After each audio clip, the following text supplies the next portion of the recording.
অল্প সুজি দিয়ে বাড়ির সবার জন্য মাত্র 10 মিনিটে খুবই টেস্টি আর হেলদি ব্রেকফাস্ট বানিয়ে নিতে পারো ঝটপট কম সময়ের মধ্যে সহজভাবে। তো হ্যালো এভরিওয়ান, সবাই কেমন আছো? আমি টুম্পা। আজকে তোমাদেরকে সুজি দিয়ে জালি রুটি তৈরি করে দেখাবো। কোনো রকম মাখাবেলার ঝামেলা ছাড়াই কিন্তু সকালের ব্রেকফাস্টে অথবা রাতের ডিনারে তোমরা ঝটপট এই রুটিগুলি বানিয়ে নিতে পারো। খেতে যেমন টেস্টি তেমনই কিন্তু হেলদি, একদমই তুলতুলে নরম। আশা করছি আমার আজকের রেসিপি সবারই খুব বেশি ভালো লাগবে। তো যদি একটু ভালো লেগে থাকে তাহলে বলছি প্লিজ একটা লাইক করে দিও আর আমার চ্যানেলটাকে সাবস্ক্রাইব করে দিও। তো চলো আজকের খুবই টেস্টি আর হেলদি ব্রেকফাস্টটা দেখে নাও। আজকে যে সুজি জালি রুটি তৈরি করব তার সাথে খাওয়ার জন্য আমি দারুণ একটা রেসিপি তৈরি করব। তার জন্য এখানে আমি বড় সাইজের একটা আলু আর একটা ডিম সিদ্ধ করে নিয়েছি। এখন এই ডিম আর আলুকে ছোটো করে কেটে নিতে হবে। এই রেসিপিটা কিন্তু একদম কম সময়ের মধ্যে সহজভাবে তৈরি হয়ে যায়, কোনো রকম মশলার প্রয়োজন হয় না, খুবই দারুণ লাগে খেতে। তোমরা সম্পূর্ণ ভিডিওটা দেখো, দেখার পর শুধু একবার বানিয়ে খেয়ে দেখো, ভীষণ ভালো হয় খেতে। তো দেখো সিদ্ধ করা ডিম আর আলু কিন্তু একটু ছোটো করে কেটে নিতে হবে, চাইলে কিন্তু হাত দিয়ে একটু আদা ভাঙ্গা করে নিলেও হবে। এভাবে দেখো আমি ডিম আর আলু সুন্দর করে ছোটো করে কেটে নিয়েছি। সুজির রুটিগুলির সাথে কিন্তু এই রেসিপিটা খেতে খুবই ভালো হয়, তার জন্য কিন্তু আমি এই রেসিপিটা তৈরি করেছি। ভীষণই ভালো হয়েছিল খেতে। তো দেখো আলু আর ডিম ছোটো করে কেটে নেওয়ার পর এর মধ্যে দিয়ে দিচ্ছি আমি ঘরে তৈরি করা ফ্রেশ দই। এখানে আমি 3 থেকে 4 চামচের মতো টক দই দিয়েছি। তারপর দিয়ে দিচ্ছি মিডিয়াম সাইজের একটা পেঁয়াজ, এরকম লম্বা করে কুচি করে কেটে। 2 থেকে 3টা কাঁচা লঙ্কা দিয়েছি আমি ছোটো করে কেটে। তারপর দিয়ে দিতে হবে পরিমাণ মতো লবণ। দিয়ে এখন সব কিছু একটু ভালো করে মিশিয়ে নিতে হবে। সিদ্ধ ডিম আলু আর দই দিয়ে এই রেসিপিটা শুধু একবার তোমরা বানিয়ে খেয়ে দেখো, ভাত রুটি পরোটা সব কিছুর সাথেই কিন্তু এই রেসিপিটা খাওয়া যায়, খুবই ভালো হয়। তো দেখো আমি ভালো করে সব কিছু মিশিয়ে নিয়েছি। এখন এর মধ্যে একটা তড়কা দেব, তড়কাটা দিলে খেতে আরও বেশি ভালো হবে। তার জন্য দেখো গ্যাস ওভেনে আমি একটা ফ্রাই প্যান বসিয়ে 2 চামচ তেল দিয়েছি। একদমই কিন্তু বেশি তেল লাগে না, আর এই রেসিপির মধ্যে কিন্তু কোনো রকম কোনো মশলারও প্রয়োজন হয় না, তারপরও কিন্তু খেতে হেভি টেস্টি হয়। তো দেখো 2 চামচ তেল হালকা গরম হয়ে যাওয়ার পর আমি দিয়েছি কুচি করে কেটে কিছুটা রসুনটাকে একটু লাল করে ভেজে নিতে হবে। তারপর এর মধ্যে দিয়ে দিতে হবে আধা চামচ কাশ্মীরি লঙ্কার গুঁড়া, যাতে কালারটা খুব সুন্দর হয়, তার জন্য এখানে আমি কাশ্মীরি লঙ্কার গুঁড়া দিয়েছি। তোমরা চাইলে কিন্তু ঝাল লঙ্কার গুঁড়াও দিতে পারো, যদি ঝাল একটু বেশি খেতে পছন্দ হয় তাহলে। তো দেখো সব কিছু একটু ভালো করে মিশিয়ে নিয়েছি। তারপর এর মধ্যে দিয়ে দিচ্ছি আমি কাসুরি মেথি। এই মেথিটা আমি ঘরে তৈরি করেছি, তোমরা চাইলে কিন্তু কাসুরি মেথি বাজারের কেনাটাও দিতে পারো, ফ্লেভারটা কিন্তু ভীষণই ভালো হয়। এখন সব কিছু ভালো করে মিশিয়ে এখন দেখো আমি গ্যাসটা বন্ধ করে দিয়েছি। গ্যাসটা কিন্তু অবশ্যই বন্ধ করে তারপর এর মধ্যে দিয়ে দিতে হবে মিশিয়ে রাখা ডিম আলু আর দইয়ের মিশ্রণটা।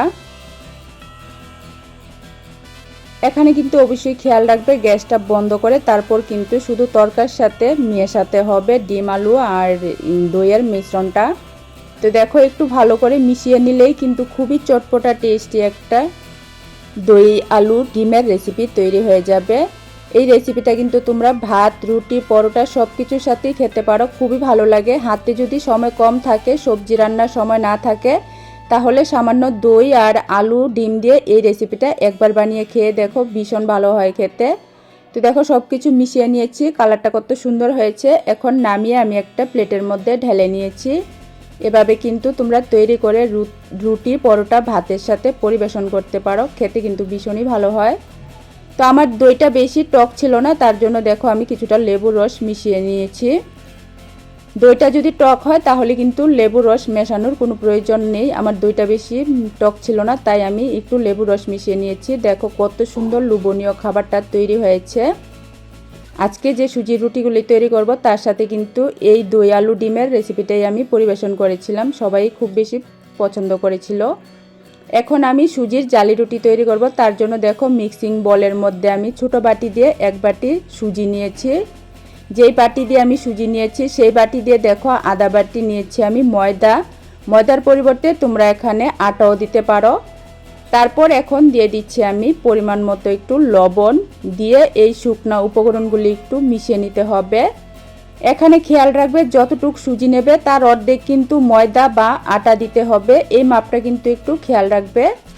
তারপর যে বাটি দিয়ে আমি সুজি আর ময়দা নিয়েছি সেই বাটি দিয়ে এখন দিয়ে দেব 2 বাটি জল। এখানে আমি হালকা গরম জল দিয়েছি, এখানে অবশ্যই একটু হালকা গরম জল দেবে, তাহলে কিন্তু রুটিগুলি খুবই নরম হবে, খেতেও ভালো হবে।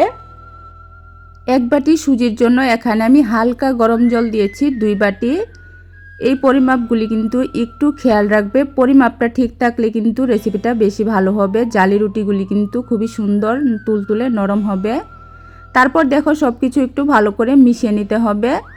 জল দিয়ে এভাবে কিন্তু সব কিছু ভালো করে মিশিয়ে নিতে হবে। এটাকে কোনো রেস্টে রাখার প্রয়োজন নেই। এখন এটা ঢেলে নিতে হবে একটা মিক্সিং জারের মধ্যে। মিক্সিং জারের মধ্যে নিয়ে নেওয়ার পর এর মধ্যে আমি দিয়ে দিচ্ছি আরও আধা বাটি জল, আরও আধা বাটি হালকা গরম জল দিয়েছি। এই রুটির ব্যাটার কিন্তু খুবই পাতলা করতে হবে। তারপর এখন কিন্তু 1 মিনিটের মতো ব্লেন্ড করে নিতে হবে। তো দেখো আমি 1 মিনিট ব্লেন্ড করে নিয়েছি। এভাবে একটু পেস্ট করে নিলে কিন্তু সুজির যে দানা দানা ভাব থাকে সেটা কিন্তু থাকে না, তাহলে কিন্তু রুটিগুলি বেশি ভালো হয়। তো দেখো ব্যাটারটা কিন্তু এখনও মনে হচ্ছে অনেকটাই ঘন। এখন এই ব্যাটারের মধ্যে কিন্তু আরও 1 বাটি জল দিয়ে দেব। এ পর্যায়ে তোমরা চাইলে ঠান্ডা বা নর্মাল জলও দিতে পারো। জলটা আমি মিক্সিং জারের মধ্যে নিয়ে মিক্সিং জারটা ভালো করে ধুয়ে তারপর দিয়ে দেব। এখানে কিন্তু খেয়াল রাখবে 1 বাটি সুজির জন্য আমি সর্বমোট 3.5 বাটি জল দিয়েছি। ব্যাটারটা কিন্তু একদম পাতলা করে তৈরি করতে হবে। তারপর এর মধ্যে দেখো আমি দিয়েছি আধা চামচ বেকিং পাউডার, বেকিং সোডা না বেকিং পাউডার। বেকিং পাউডারটা দিলে রুটিগুলি জালিদার হবে আর খুবই নরম হবে। তারপর এখন দেখো ব্যাটারটা কীরকম রেখেছি সেটাও দেখিয়ে দিচ্ছি। দেখো এরকমই একটু পাতলা করে ব্যাটারটা তৈরি করতে হবে। 1 বাটি সুজির জন্য কিন্তু আমি সর্বমোট 3.5 বাটি জল দিয়েছি। ব্যাটারটা কীরকম পাতলা রেখেছি আশা করি দেখে নিশ্চয়ই বুঝতে পারছো। আর এই ব্যাটার কিন্তু রেস্টে রাখার কোনো প্রয়োজন নেই, সাথে সাথেই কিন্তু রুটিগুলি বানিয়ে নেওয়া যায়। রুটিগুলি বানানোর জন্য দেখো গ্যাস ওভেনে আমি একটা ফ্রাই প্যান বসিয়ে একটা সুতির কাপড়ের মধ্যে একটু তেল দিয়ে ফ্রাই প্যানটা ভালো করে মুছে নিয়েছি। তারপর দেখো 1 খাতা ব্যাটার আমি দিয়েছি, দেওয়ার পর এভাবে একটু ছড়িয়ে দিতে হবে, এভাবে ছড়িয়ে একটু পাতলা করে দিতে হবে। এই রুটিগুলি ভাজতে কিন্তু একদমই কোনো তেলের প্রয়োজন হয় না, শুধু প্রথম রুটিটা তৈরি করার সময় ফ্রাই প্যানটা বা তাওয়াটা একটু তেল দিয়ে মুছে নিলেই হবে, যাতে প্রথম রুটিটা উঠাতে কোনো অসুবিধা না হয় তার জন্য। তো দেখো আমি মিডিয়াম থেকে আঁচটা একটু কমিয়ে 1 মিনিটের মতো রেখেছিলাম। রুটিটা কিন্তু উপরটা পুরোপুরি শুকিয়ে গেছে। উপরটা পুরোপুরি শুকিয়ে গেলেই কিন্তু এভাবে ভাজ করে নামিয়ে নিতে হবে। তো দেখে নিশ্চয়ই বুঝতে পারছো সুজি দিয়ে কত সুন্দর জালিদার রুটি তৈরি হয়েছে। একইভাবে দেখো আমি আরেকটা তৈরি করে দেখিয়ে দিচ্ছি। আর এই পর্যায়ে তোমাদেরকে মনে করিয়ে দিচ্ছি, আমার আজকের রেসিপিটা ভালো লাগলে প্লিজ একটা লাইক করে দিও আর আমার চ্যানেলটাকে সাবস্ক্রাইব করে দিও। একদমই সহজ রেসিপি আমি আমার চ্যানেলে শেয়ার করি, খুবই টেস্টি হেলদি মজার নতুন নতুন নাস্তা ব্রেকফাস্ট ডিনার রেসিপি আমি আমার চ্যানেলে শেয়ার করি। তো দেখো যখন দেখবে উপরটা শুকিয়ে গেছে আর কিনারটা এভাবে ছেড়ে আসছে, তখনই কিন্তু বুঝে নিতে হবে রুটিটা হয়ে গেছে। এভাবে কিন্তু আমি প্রত্যেকটা রুটি তৈরি করে নিয়েছি। 1 বাটি সুজি আর আধা বাটি ময়দা দিয়ে কিন্তু অনেকগুলি রুটি তৈরি হয়েছে।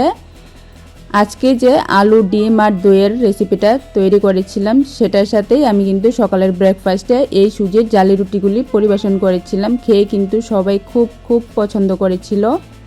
আর রুটিগুলি যেমন জালিদার হয়েছে তেমনই কিন্তু একদম তুলতুলে নরম, ধরা মাত্রই কিন্তু ছিঁড়ে যায়।